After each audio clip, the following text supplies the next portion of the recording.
राधे राधे सीताराम। आज हम ज्येष्ठ शुक्ल पक्ष की गणेश चतुर्थी की कथा श्रवण करेंगे। विनायक चतुर्थी भगवान गणेश को समर्पित है। यह अत्यंत शुभ व्रत माना जाता है। यह हर महीने की शुक्ल पक्ष की चतुर्थी तिथि को मनाई जाती है। विशेष रूप से ज्येष्ठ मास की विनायक चतुर्थी का बड़ा महत्व बताया गया है। यह व्रत प्रत्येक माह अमावस्या के बाद आने वाली शुक्ल पक्ष की चतुर्थी तिथि को किया जाता है। सुबह स्नान करके व्रत का संकल्प लिया जाता है और दिन भर भगवान गणेश की पूजा की जाती है। शाम के समय चंद्र दर्शन के बाद व्रत का पारण किया जाता है। मानता है कि विनायक चतुर्थी का व्रत करने से जीवन के विघ्न और बाधाएं दूर होती हैं, बुद्धि विवेक और सफलता प्राप्त होती है, घर में सुख समृद्धि आती है, संतान सुख और परिवार की मंगल कामना पूर्ण होती है, कार्यों में आने वाली रुकावटें समाप्त होती है।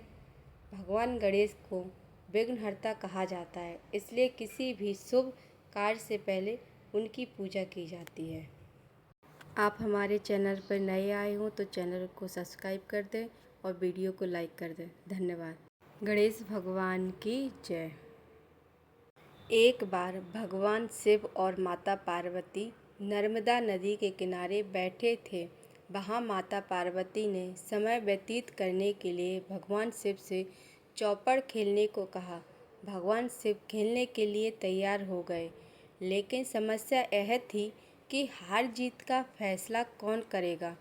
तब भगवान शिव ने आसपास से कुछ तिनके इकट्ठे किए और उनका एक पुतला बनाकर उसमें प्राण फूंक दिए।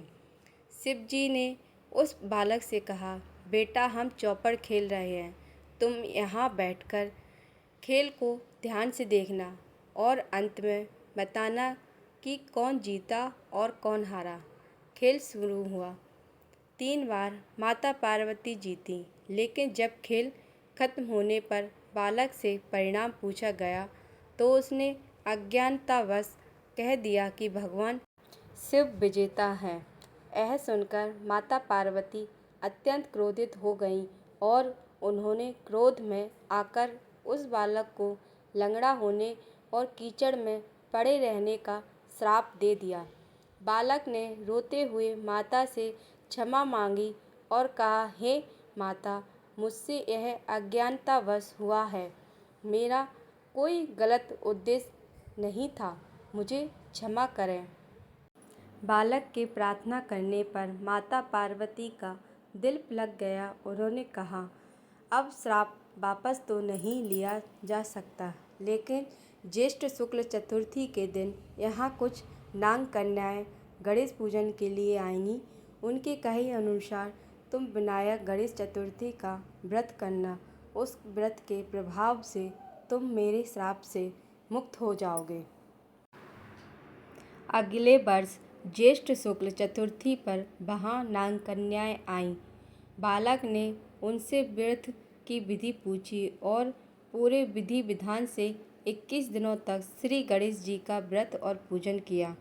बालक की सच्ची भक्ति और निष्ठा को देखकर भगवान गणेश प्रसन्न होकर उसके सामने प्रकट हुए और उसकी मनोकामना पूरी की। भगवान ने उसे श्राप से मुक्त कर दिया और वरदान मांगने को कहा।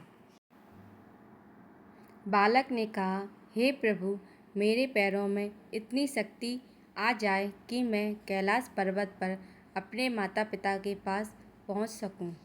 गणेश जी ने तथास्तु कहा और अंतर्ध्यान हो गए। बालक तुरंत ठीक हो गया और कैलाश पर्वत पर भगवान शिव और माता पार्वती के पास पहुंच गया। माता पार्वती ने जब उसे देखा तो आश्चर्यचकित रह गई। तब बालक ने उन्हें विनायक चतुर्थी व्रत की महिमा बताई। माता पार्वती ने भी भगवान शिव से पुनः मिलने की इच्छा के लिए यह व्रत किया, जिससे उनके सारे मनमुटाव दूर हो गए। शास्त्रों के अनुसार जो भी व्यक्ति ज्येष्ठ शुक्ल पक्ष की विनायक चतुर्थी का व्रत करता है, भगवान गणेश उस मनुष्य के सारे दुख, भय और आर्थिक परेशानियों को दूर करते हैं और उसको बुद्धि, विद्या, समृद्धि, संतान, सुख की प्राप्ति होती है। जो जिस भावना से यह व्रत करता है, भगवान गणेश उसकी सारी मनोकामना पूर्ण करते हैं। बोलो गणेश भगवान की जय।